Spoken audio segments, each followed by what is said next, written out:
Assalamualaikum warahmatullahi wabarakatuh. Perkenalkan, nama saya Gilarido Praditya dari kelas SI24F. Jadi pada kali ini saya akan merangkumkan materi agama dan etika dari sesi 1 sampai 7. Nah, pada sesi 1 ini ada definisi dan ruang lingkup agama Islam, yaitu definisi agama dan Islam. Apa itu definisi agama dan Islam? Secara etimologi atau kata agama berasal dari bahasa Sanskerta yang berarti tidak ditambah gama yang berarti kacau, yang berarti tidak kacau. Dalam pandangan Islam, agama disebut sebagai ad-din, yaitu jalan hidup komprehensif yang mengatur hubungan manusia dengan Allah, hubungan dengan sesama manusia, serta hubungan dengan alam yang berarti horizontal. Lalu makna Islam berasal dari akar kata salam yang mencerminkan kedamaian, keselamatan, dan ketundukan total secara sukarela kepada kehendak Allah Subhanahu wa Ta'ala. Lalu ruang lingkup utama ajaran Islam.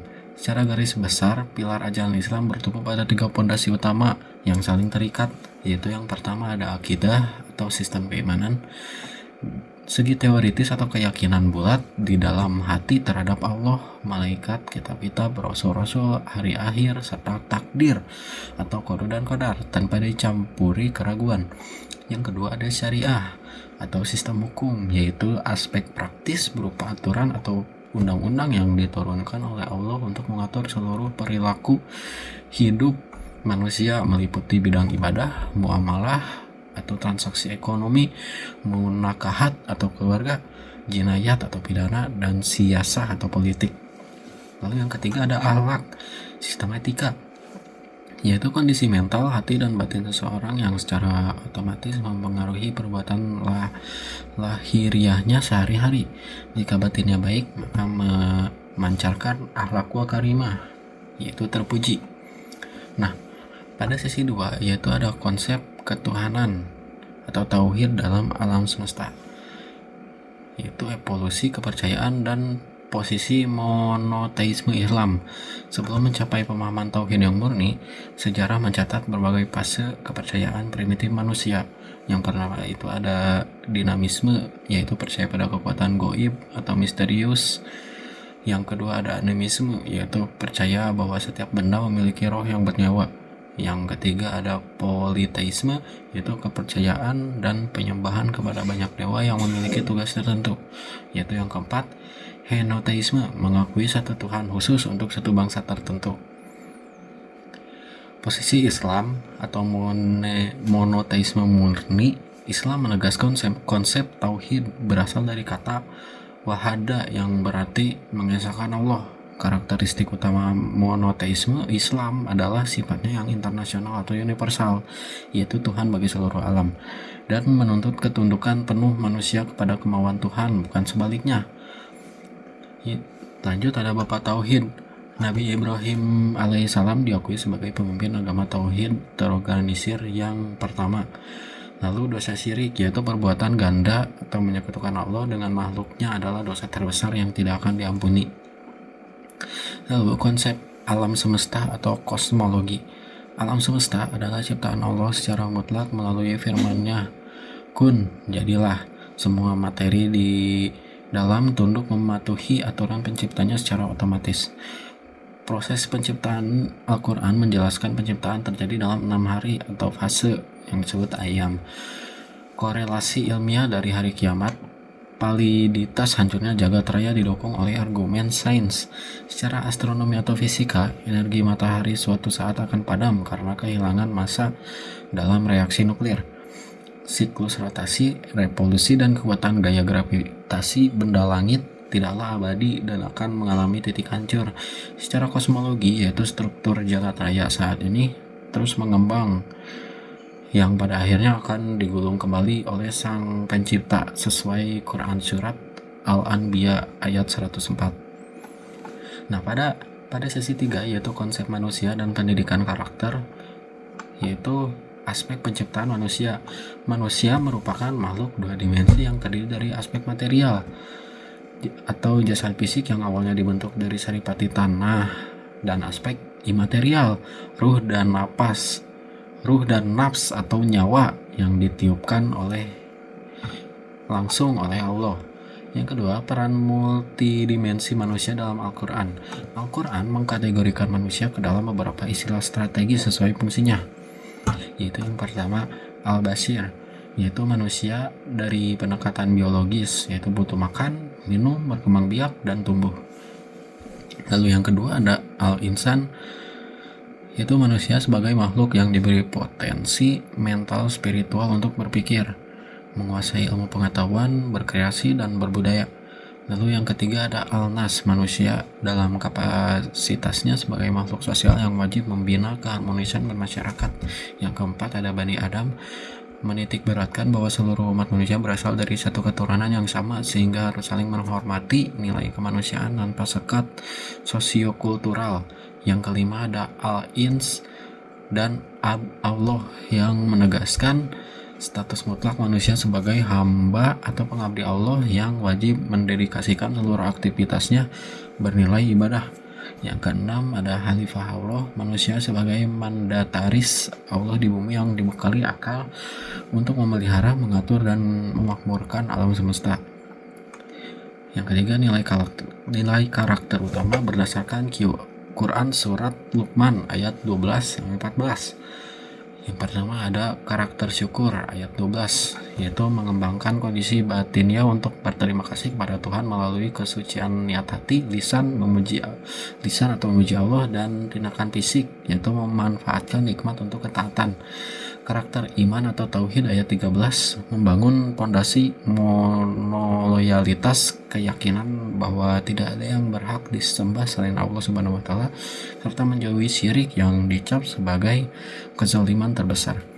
Lalu karakter berbuat baik kepada orang tua ayat 14, kewajiban berbakti, menghargai, dan menghormati orang tua, terutama perjuangan berat seorang ibu sebagai ikatan sosial tertinggi setelah tauhid. Nah, pada sesi 4 yaitu ada etika bisnis dan ekonomi Islam. Ada 5 pilar etika transaksi bisnis Islam, yaitu yang pertama kejujuran atau syirik, yaitu wajib mendepankan transparansi informasi produk, kondisi barang, dan harga, serta dilarang keras melakukan manipulasi atau melakukan penipuan perdagangan. Yaitu yang kedua ada keadilan, yaitu menjamin keseimbangan hak bagi semua pihak. Yang ketiga ada larangan riba atau bunga, yaitu mengharamkan keuntungan finansial yang berlebih yang diperoleh tanpa usaha atau risiko yang setara karena dapat menindas pihak yang lemah. Yang keempat ada larangan gharar atau ketidakpastian, yang bisa disebut juga judi, yaitu melarang transaksi spekulatif atau tidak jelas atau untung-untungan yang merugikan salah satu pihak. Yang kelima ada amanah, yaitu kewajiban kepercayaan ke konsumen gitu. Lalu ada 3 teori utama ekonomi syariah, yaitu yang pertama teori kepemilikan, yaitu hak milik pribadi akui namun status hartanya hanyalah titipan Allah yang pemanfaatannya wajib terikat dengan hukum syariat dan membawa kemaslahatan umat. Yang kedua adalah teori kebebasan ekonomi, manusia bebas mencari nafkah lewat sektor industri, pertanian, perdagangan, atau jasa asalkan jalurnya halal. Yang ketiga teori keadilan distribusi, yaitu memastikan kekayaan tidak hanya berputar di segelintir kaum kaya saja. Distribusi kekayaan ini diwajibkan secara sosial melalui instrumen zakat, sedekah, dan wakaf. Itu pada sesi 5. Itu pada sesi 5 ada etika ekonomi dalam Islam, yaitu di tengah ketatnya persaingan global yang seringkali mengabaikan moral demi mengajar keuntungan semata, Islam hadir memberikan panduan komprehensif bahwa etika bisnis merupakan fondasi utama dalam menyelaraskan hak individu dengan kewajiban sosial demi menciptakan sistem ekonomi yang berkelanjutan. Dalam aktivitas transaksi terdapat 5 prinsip moralitas yang wajib dipegang teguh oleh pelaku ekonomi, yaitu kejujuran yang mengedepankan transparansi informasi produk, yang menjamin penetapan harga wajar atas kerelaan bersama tanpa eksploitasi, larangan riba demi mencegah penindasan terhadap pihak yang lemah. Lalu pada sesi 6 yaitu eh, dengan materi utama kebebasan beragama. Nah, jadi pengertian dasar kebebasan beragama yaitu hak setiap individu untuk memilih, menganut, atau menolak suatu agama tanpa adanya paksaan. Etika sosialnya berupa prinsip perilaku bermasyarakat yang bersumber dari Al-Quran, Sunnah, dan tradisi Islam demi mewujudkan kehidupan yang adil dan harmonis. Itu yang kedua, kebebasan beragama dalam Islam. Dasar teologis dalam Al-Quran secara tegas dinyatakan dalam Quran Surat Al-Baqarah ayat 256 bahwa tidak ada paksaan untuk memasuki agama Islam. Contoh nyatanya melalui Piagam Madinah Nabi Muhammad SAW menjamin kebebasan beragama bagi komunitas Yahudi dan suku non-Muslim lainnya. Lalu pluralisme, Islam memandang perbedaan suku, agama, dan budaya sebagai kehendak Allah agar manusia saling mengenal. Quran Surat Al-Hujurat ayat 13. Batasan penting yaitu kebebasan ini diberikan dengan cara tidak boleh menghina agama lain dan tidak mengganggu ketertiban umum.